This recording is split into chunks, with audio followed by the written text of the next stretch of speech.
Hello everyone, I'm Brian. Today I'm reacting to Deep Superstitions of the Modern Mind, Acharya. So, I thought this would be kind of interesting. Superstition of Modern India was the thumbnail of it. I'm curious as to what superstitions that, modern India has. I'm trying to think, superstitions in America, I don't know, I guess, there's still the old ones. I don't think it's anything, I don't know if there's modern superstitions. But they're definitely old ones.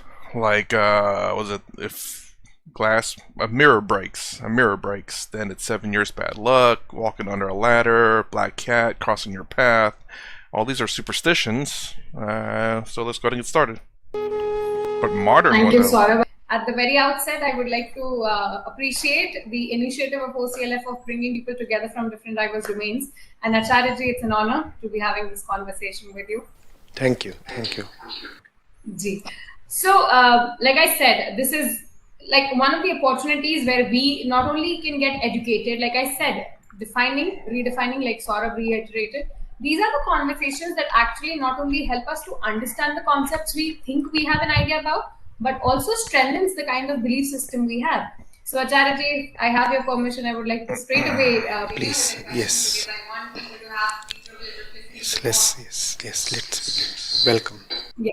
So you have quite an illustrious, standing when it comes to demolishing all that is false, as your web claim reads, and rightly so, because I personally find that intriguing. Because in a world of distrustful agendas that people carry, what has been your driving force? Because people either have blind faith in acclaimed leaders, or they don't connect at all with this side of spirituality. So, how is it walking between these two extremes that you often come across? You see, both these extremes are one thing, really. When people go blindly into accepting something or somebody, then they are not inquiring, they are not questioning, they are going by belief. This belief is on the traditional or religious side. Nevertheless, it is a belief. Then there are people who reject stuff and are convinced that the entire field of wisdom or spirituality is fraught with charlatans and mischief makers. Even these people are not inquiring or questioning, trying to seek the truth. No, that's not what they are doing. They too are just believing. And this belief is a little bit on the progressive side, so-called progressive side, modern side, liberal side, whatever you want to call it. Nevertheless, it is just a belief. Real wisdom or spirituality deals with inquiry. It does not exist to reinforce beliefs on either end of the spectrum or anywhere in the middle of the spectrum. So it's not as if one has to straddle between these two ends. No, not really in between them, but beyond them, above them. One has to ask, one has to question, one has to try to understand. You see, Vedanta very emphatically elaborates, and if you pay attention, it comes from our everyday experience also, that our nature is to know. The nature of our consciousness is to know, and without knowing we do not feel at rest, at peace, right? That is the reason we do not like it when somebody lies to us, because he has prevented us from knowing what? The truth. Interesting he said that. There is a saying about, was it the greatest fear? Generally speaking, it's not death, it's the unknown.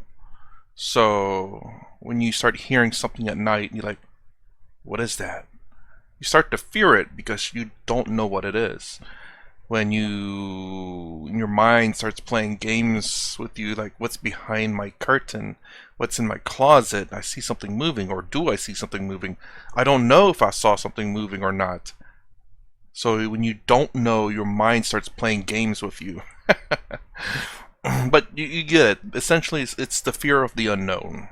And interestingly, you said I thought it'd be our nature is to question, is to ask questions and to get answers. But knowing's about the same thing. So The truth at a factual level, the truth not at an absolute level, but we are always looking for something. We want to find, we want to inquire. We question so much. Even a newborn is Curiosity. touching this, holding that, groping in the dark, doing stuff, and it's very obvious that even in a 1 year or 2 year old, the nature of the consciousness is to know. So that's what spirituality is all about: knowing, not believing. Spirituality has nothing to do with any kind of any belief system. People who think that wisdom is about believing that such things exist, God or gods or goddesses exist, or heavens exist, or life after death exists, or reincarnations exist, or so many other things. No, that's not spirituality. I'm wondering if it's because it's been tainted. Well, I want to say tainted. I think spirituality has just two different definitions. And probably it was maybe I don't know who had it first, but I think spirituality is an English word, and I'm sure probably Indian had a different word for spirituality, but that's just the closest thing of the translation is. So that's the same thing that I had an issue with. Whenever we say spirituality, it's always been associated with the Western definition of it. And I'm wondering if this is the same issue here, where, a lot of Indian people who's been, I want to say tainted, but who's experienced the West in whatever form or fashion, especially with religion, understand spirituality as something related to religion and belief, and not the traditional, not the Indian sense of spirituality, which again, perhaps it was just, I wish they had a new word for it, because again, I don't know how the spirituality word came to be. How am I trying to say this? So basically, there's a word in India, and then they looked for the closest word in English, I think, and said, oh, spirituality or spirit is the closest thing, so we'll associate this word to spirituality instead of picking a new word or creating a new word for it.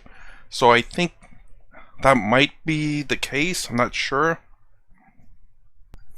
So I was hoping that perhaps a new word should have been created that is not tied so heavily to the religion side. And again, it took me a while for me to have that disconnect between Indian spirit and spirituality versus Western spirit and spirituality. And, until you really, until you tell the population we're talking about Indian spirituality as opposed to Western spirituality, it's going to be confusing. So again, this is the reason why I think I'm guessing because they want to create a new word, or maybe it wasn't possible. I'm not sure. And I guess when you talk to someone in the West for the first time, it's like, oh, what does that word mean? It's like, describe what this words mean, and all of a sudden they say, oh, spirit and spirituality are very close, not quite, but close to it. We'll just say that these two words mean the same thing. Maybe that's what happened with that, I don't know. But yeah, again, I think perhaps maybe modern Indian people are confusing Indian spirituality with the Western one. Spirituality wants to find out and question in all possible ways, including all means and at both ends. It wants to find out the truth of what we see and the truth of the one who is seeing. It wants to find out the reality of the seen universe as well as that of the seeing mind. the subject and the object both have to be known. That's spirituality. So whether it's believers or atheists, they, from where I look at them, belong to the same bracket. They are living in ideologies, they are living in imported knowledge into which they have not bothered to deeply delve and figure out the reality. If right now we are conversating this way, this is a spiritual process in progress. A scientist in his laboratory experimenting to know what is really happening or what really happens is doing something deeply spiritual. Equally, a person just sitting calmly and introspecting is doing something spiritual. See, definitely that is not something that would what he's describing there, it's not something that a Westerner would understand as something spiritual. A scientist in the lab is just doing his work. You looking inwards, just meditating. Nothing to do with spirituality. So, again, it's perhaps I don't want to say mistake, but a misfortune that the word being used is spiritual, just at least in terms of the Indian spirituality, because it seems like, at least definitely in the Western world, it is getting confused with the religion spirituality, but it seems like maybe even here in modern India, it might be also getting confused in that sense too. You write your diary, you're reflecting on the day, even as you are to retire to your bed at night. That's something spiritual. Now this is spirituality. Spirituality is not some mumbo jumbo or system of superstition or this or that. None of that. I think that makes a lot of sense, and it is a very different perspective when coming from you, that they don't necessarily belong to two different classes. It's just one way from where you see it, and gives me a little insight as to how you look at people. And I think that also supports why you're easily becoming people's maybe, if I can say, favored person to go to these things, because you whenever you're telling somebody something which they don't necessarily believe in, you don't come out as a hostile person, which is otherwise the case. Because if I'll go to some person who has the knowledge, and if I tell them that I don't know this and may not really believe into this, they either would belittle me, number one, or either they would be trying to put forth their opinions quite harsh way. So if you are coming from a perspective like that maybe we are both into the same like the same part of the spectrum, so it becomes very easy to speak to you, and then the conversation might be more meaningful and more accommodating, like if I can say, as a viewer, as a receiver or a listener. So that's great, Acharya ji. I think the conversation, the purpose of it is coming into the force, that I'm getting to know what goes behind of what looks in front. Like, it is very easy to say that you are people favorite, or it is very easy to say that you enjoy a kind of audience which relates to you, but behind this is this, where you understand that it's not different at all. It's just about knowing at the end of the day. It is not relative to belief system. It's just that the day you know is the day you would realize that we're just all the same. Yes, you see, if you read the central texts of Vedanta, the Upanishads, they are all in the form of conversations. The entire process is very dialectic. Two people are conversating, the seeker and the seer. One is asking a question, the other is saying something in response, and then comes another question and then another response. And it's not as if the seeker is sitting there already converted, already prepared or predisposed to just accept anything. There are series of arguments. If you read how Gargi and Yagyavalkya are talking to each other, you would often even sense anger in the respondent because the questions are so sharp. Similarly, even in the Bhagavad Gita, Arjun is not an easy one to convince. At some point, he even almost goes to the extent of accusing Krishna that Krishna is misleading him. So, it is not preaching at all in any sense. It's a conversation. Now, that's where real spirituality comes from. Now, contrast that to what we see even in some of the elite ideological circles today. People are believing in stuff without knowing the facts, the reality. I'm not here referring to the transcendental truth. I'm referring here to the worldly facts. For example, somebody has a position on climate change. Somebody has a position on flesh consumption. Somebody has a position on the farm laws. And people are sticking to their guns and very stubbornly defending their opinions, and you just scratch things a little and you discover that those opinions are without any factual base. We do not even know what is really going on, and yet we are so insistent on what we want to say. Now, this is superstition. So, a lot that is very, very modern is actually very, very superstitious. And a lot that is very ancient is actually very scientific, very pure, and very egalitarian, in the sense that there is a conversation in which there is no real authority.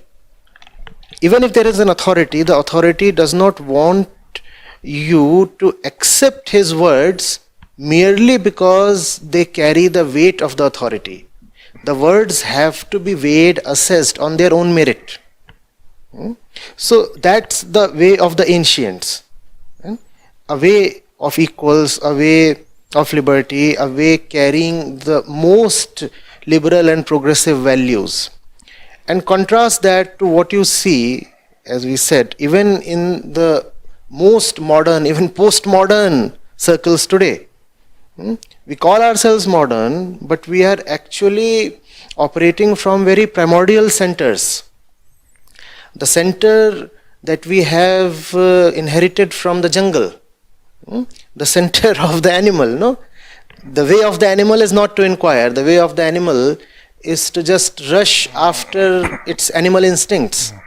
And later on, then we use arguments to defend our instincts. No, that's not good at all. That's not the way of consciousness. To operate as per your instincts and then use logic or reason or argument to just defend your instinct. That's hardly good. You're quite an insightful person when it comes to understanding what is your method of approaching the content that you share with your audience. I think to me, this conversation not only tells me a lot about, how you approach, like I said, but also why you're so conveniently convincing, if I can say that, when you speak to someone. Probably like this. If somebody is getting to know this for the first time, they might have their inhibitions, but if they're walking with you through this idea that you carry with you, I think it's very easy to really understand. It's very easy to imbibe, and it's very easy to relate.